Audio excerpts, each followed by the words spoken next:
Hi guys, I want to make a series of videos for you on the applications of vector addition in section 6.4 and as well as 6.5 resolution of vectors into components.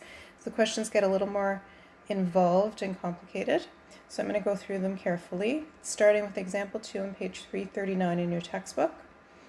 So in this question we have a clown being shot out of a cannon.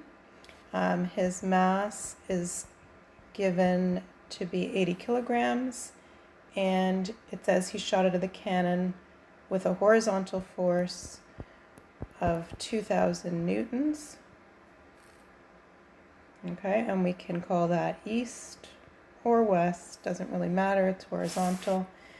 The vertical force is the acceleration due to gravity, which is 9.8 meters per second squared times the mass of the clown.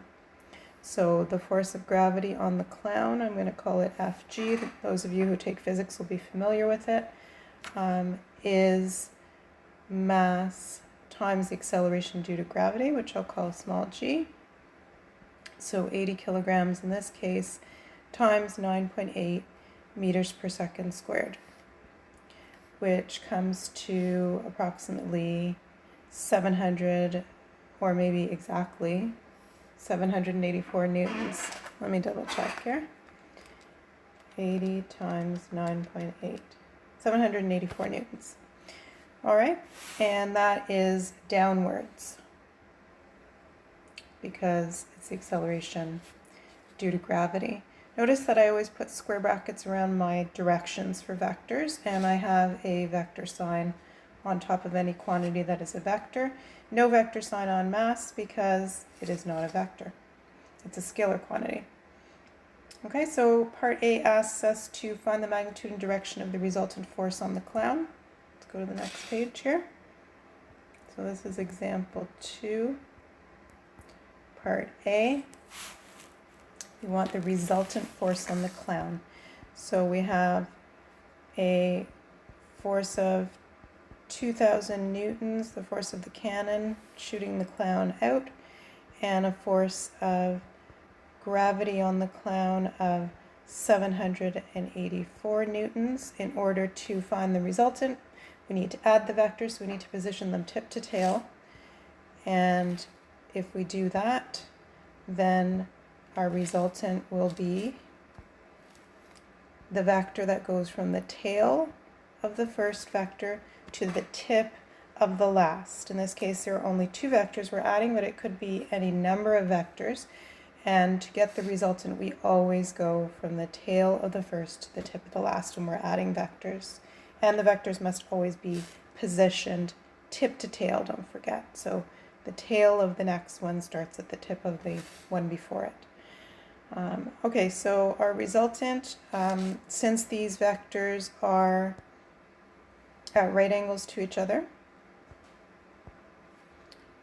over here, because one's horizontal and one's vertical, we can use Pythagorean theorem to get the magnitude of the resultant. So these lines here are indicating the magnitude of that vector. They're absolute value signs, but when they're on a vector, it means magnitude. So we will do the Pythagorean theorem. So the magnitude of the resultant squared equals magnitude of the first force, 2,000 squared, plus the second force, 784 squared. And so if you do your math and figure that out, then your resultant force comes to approximately 2,148 newtons. Okay, that's the magnitude. Now we need to look at the direction. To find the direction of the resultant, we always want to look for the angle at the tail of the resultant. Okay, so we want theta at the tail of the resultant to name its direction. And in this case, we can do that pretty easily by using tan theta, opposite over adjacent, which in this case would be 784 over 2,000. And then, of course, to get theta, we need to do the tan inverse of that fraction, which, if you put it into your calculator, comes out to approximately 21 degrees. So now we know that this angle in here, theta, is approximately 21 degrees. How do we name the direction of the resultant vector? Well, since this force is horizontal, and if you remember back a page, we called it east, we can start from there and go, so let me go back a step. We have a number of choices here. So we can either just name the direction from the 2000 Newton force.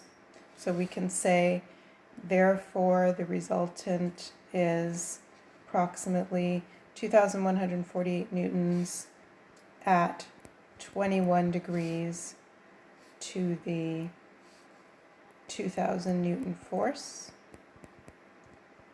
That's definitely a feasible way of naming it, naming the direction. We have two more choices. We could, since our force of the cannon was east, and we found that the angle to that force was approximately 21 degrees for our resultant, we could name that force, that resultant force from east. So we could say that it's approximately 2148 newtons east, 21 degrees south, because from east we need to turn towards south. However, for a correct compass quadrant bearing, or just a quadrant bearing, we generally do not start from east or west. We prefer to start from north or south. So we can easily change this into a proper quadrant bearing by just getting the complementary angle to 21 degrees over here, which is simply 90 minus 21 degrees, 69 degrees. So instead, we will name it as south 69 degrees east. Okay, so this is preferable to what I did in the line before because it is a proper quadrant bearing direction. Okay, this is the second way of naming the direction. The third way of naming the direction would be as it is done in the textbook. And so what they have done in the textbook is to say 21 degrees below the horizontal. There's actually a fourth way. But 21 degrees below the horizontal would be similar to what we did over here, where we said that it was 21 degrees to 2000 Newton force, since that is horizontal. So that's essentially the same. But let's do the third way, which would be to name it as, and guess what, I'm blanking on what it's called now. Wow. That is very weird because we just learned it. Hang on a minute. Stay with me 1 second. I'm losing my mind. Well, it is long weekend, so I guess my mind is turning to mush. Let's see here. So we have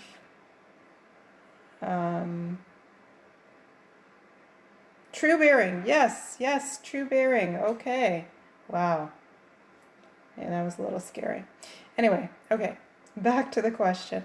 So as a true bearing, we would want to name the angle from north, right? That's zero, north is 0 degrees. And then our resultant is somewhere down here, 21 degrees from east or below east. So we would just add 90 degrees onto that. So 90 plus 21 is 111.